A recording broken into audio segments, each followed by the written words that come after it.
নমস্কার, রূপার লাইফস্টাইল ব্লগে আপনাদের স্বাগতম। দেখছেন তো তাল ছেঁচে নিচ্ছি। তাল ছেঁচে নিয়ে আজ একটু তালের বড়া করব। কীভাবে তালের বড়াটা ভেতরটা নরম আবার ওপরটা শক্ত হবে। অনেক সময় আমরা তালের বড়ার ঠিকঠাক মাপ সব কিছু না দেওয়ার কারণে তালের বড়াটা এতটাই শক্ত হয়ে যায় যে কারোর মাথায় মারলে তার মাথাটা ফুটো হয়ে যাবে। কিন্তু আমার এই ভিডিওটা প্রথম থেকে শেষ অবধি দেখুন, তাহলে আপনার তালের বড়া একেবারেই শক্ত হবে না, খেতেও ভালো হবে, টেস্ট হবে এবং নরম হবে। ওপরটা শক্ত হবে, ভেতরটা নরম হবে। চলুন, 1 কাপ ময়দা নিয়ে নিলাম, 1 কাপ সুজি,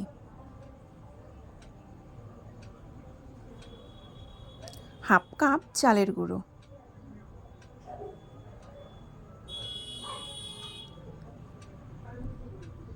1 কাপ ভর্তি চিনি নিয়ে নিলাম। এইটা হলো নর্মাল ঘরে চা খাওয়ার কাপ। এই মাপেই আমি আজ রান্নাটা করছি।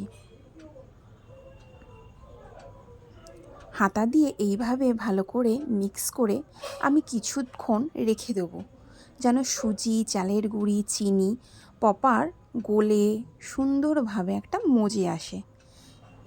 তাহলে কি হবে, ভেতরটা সফট হবে। এই দেখুন, এখন দেখছি তালের বড়াটা ঠিকভাবে যেরকমভাবে দেয় সেরকমভাবে জিনিসটা হচ্ছে কি না। তারপর একটু এই ব্যাটারটা ভালো করে ফাটিয়ে নেব। ভালো করে ফাটিয়ে নিলে তাহলে ভেতরটা নরম হবে, আর চালের গুঁড়ি সুজির কারণে ওপরটা শক্ত হবে, মুখে দিলে নরম লাগবে।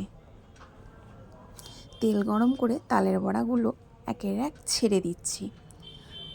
গ্যাস একদম মিডিয়াম রাখবেন, যেন ভেতরটা কাঁচা না থাকে।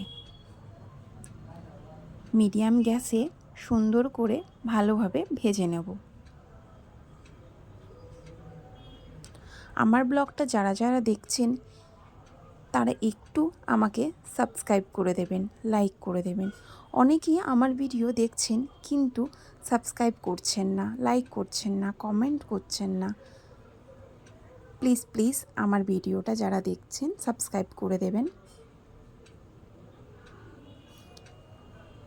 দেখুন, তালের বড়া একদম গোল গোল যেন ফুলুরির মতন হয়ে গেছে।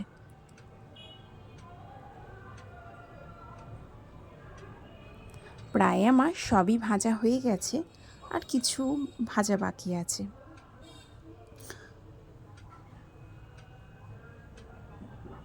এবার আপনাদের তালের বড়াগুলো দেখতে কেমন হয়েছে আপনাদেরকে দেখাবো।